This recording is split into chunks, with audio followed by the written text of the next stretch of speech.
اردو زبان کی دوسری کتاب کا سبق نمبر 32 کاموں کی تقسیم۔ تو چلیے آج ہم اردو زبان کی دوسری کتاب سبق نمبر 32 یعنی 32۔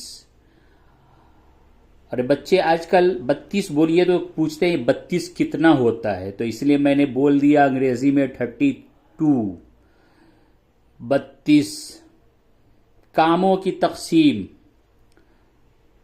تو چلیے ہم سبق کو شروع کرتے ہیں، اور یہ سبق بتا دوں کہ وہ لوگ جو کہ اردو لکھنا پڑھنا سیکھنا چاہتے ہیں ان کے لیے بہت ہی مفید اور بہت ہی کارآمد ہے یہ سبق۔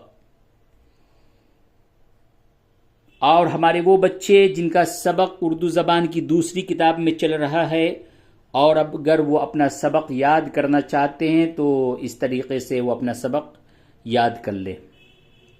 تو نمبر 1، ہر شخص کو زندگی بسر کرنے کے لیے خوراک، لباس اور مکان کی ضرورت ہے، لیکن ہر ایک شخص وہ سب کے سب پیشے اور کام نہیں سیکھ سکتا۔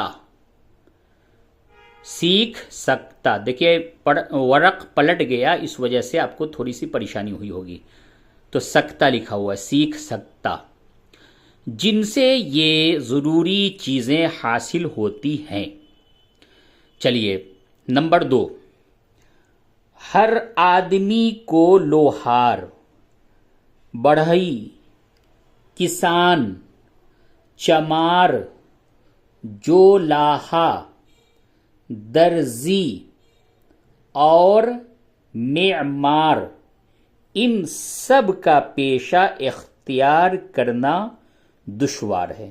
ظاہر سی بات ہے، اتنا پیشہ ایک ساتھ ایک آدمی کیسے سیکھ سکتا ہے؟ زندگی تو سیکھنے ہی میں چلی جائے گی تو کمائے گا کب؟ تو کوئی ایک ہی چوائس کرنا پڑتا ہے۔ اسی واسطے ہر شخص اپنی پسند کے موافق ایک پیشہ اختیار کرتا ہے۔ ٹھیک ہے، نمبر 2 کو پھر سے پڑھ لیجئے۔ ہر آدمی کو لوہار، بڑھئی، کسان، چمار، جولاہا، درزی اور معمار، ان سب کا پیشہ اختیار کرنا دشوار ہے۔ اسی واسطے ہر شخص اپنی پسند کے موافق ایک پیشہ اختیار کرتا ہے۔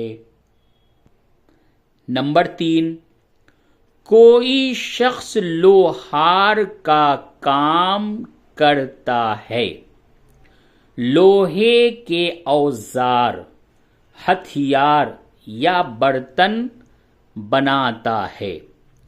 کوئی وکیل ہے جو قانون کے موافق حاکم سے انصاف چاہتا ہے۔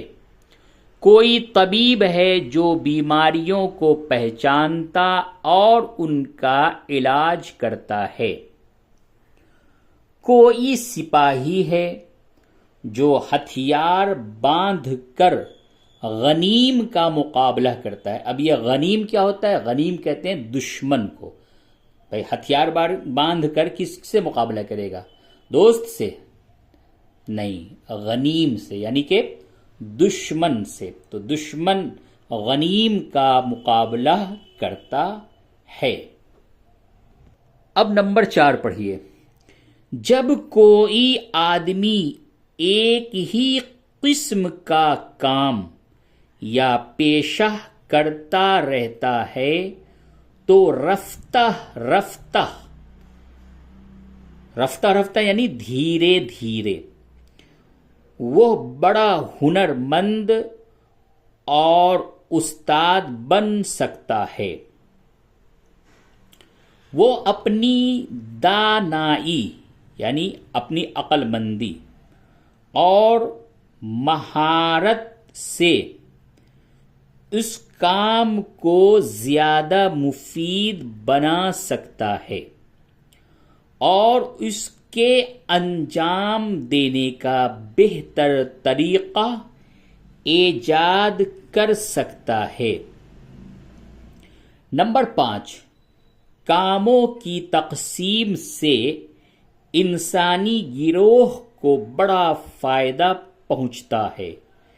یہ تقسیم نہ ہوتی تو کوئی پیشہ اور ہنر ترقی نہ پاتا، بلکہ ہر کام ناقص رہتا اور دیر میں ہوتا۔ چلیے، اس سبق کے آخر میں کوئی شعر و شاعری نہیں ہے بھائی، مزہ نہیں آیا۔ سبق کے آخر میں اگر ایک شعر لکھ دیا جاتا ہے تو مزہ ہی کچھ اور ہوتا ہے۔ تو چلیے کم سے کم کچھ الفاظ لکھے ہوئے جو اس میں نئے الفاظ آئے ہیں۔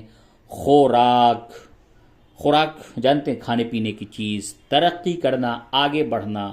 غنیم، دشمن، معمار، راج مستری، مکان بنانے والا۔ اختیار مانے چن لینا۔ طبیب کے معنی ڈاکٹر، حکیم، لباس پہننے کا کپڑا، ناقص ادھورا۔ مہارت کسی کام میں ماہر ہونا، اچھا ہونا۔ ایجاد نئی چیزوں کا بنانا۔ ٹھیک ہے، خوراک، ترقی، غنیم، معمار، اختیار، طبیب، لباس، ناقص، مہارت، ایجاد۔ تو اب 2 کام آپ کو کرنے ہیں، اور 2 کام کرنا آپ کے لیے بہت ہی ضروری ہوگا۔ سب سے پہلا کام یہ ہے کہ اپنی کاپی اٹھائیے اور کاپی کے اندر ان سارے سبق کو لکھیں، تاکہ آپ کو پڑھنے کے ساتھ ساتھ لکھنا بھی آ جائے۔ اور جو دوسرا کام ہے وہ یہ کرنا ہے کہ آپ کو اس سبق کو لائک کرنا ہے۔ دل چاہے یا نہ دل چاہے لائک کرنا ہے بھائی۔